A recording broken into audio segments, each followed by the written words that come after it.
I'm not even kidding. Finding out ways to utilize all of my yard waste and not letting any carbon leave my yard this year has become one of my hobbies, so I'd love to show you some of the ways that I use it. But first, if you're wondering what it even means to utilize your yard waste and not let any carbon leave your yard, I'm going to give you a really simple explanation, which is basically your yard and garden is full of materials, full of carbon and nitrogen, which can always be reutilized to improve your soil or give you materials that are going to make your garden better that you'll need anyway.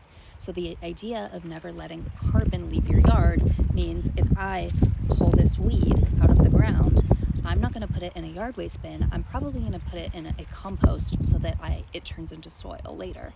It is using free materials to create valuable materials. Utilize every resource in your yard. Don't get rid of it. Okay, the first way that I use yard waste instead of getting rid of it is every single time I pull weeds, I put it into a bucket, and this isn't pretty, guys. I make compost tea or weed fertilizer tea. I don't really actually know the proper term. What you do is you put all of your pulled weeds into a bucket, you fill it with water, you cover it with a lid, you let it ferment for a couple of weeks, and then it's basically a highly concentrated fertilizer. So you can take a little bit of it, mix it with water, and water your plants with it. The next and actually most common way that I utilize it is taking all of the pruning and branches that I cut from all of my trees, and as I shared in my last video, make wood chips. And then I utilize the wood chips like this. Firstly, by suppressing grass and weeds using cardboard and wood chips. Next, by mulching my garden beds and adding it here. This helps retain moisture and protect the soil from drying out. Honestly, the easiest way to utilize things is by, again, collecting a bunch of weeds. Excuse the mess, we have a lot of projects going on, and putting them in our compost bins, which will create soil. And anything that doesn't fit in my chipper goes into this pile here.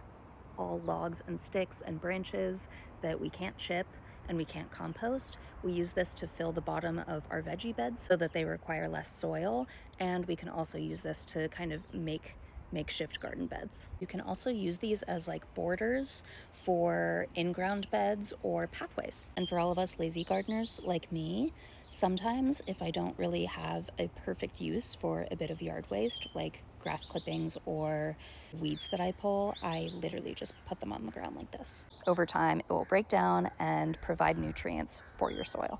There are basically endless ways to utilize your yard waste and to never let the carbon leave your yard.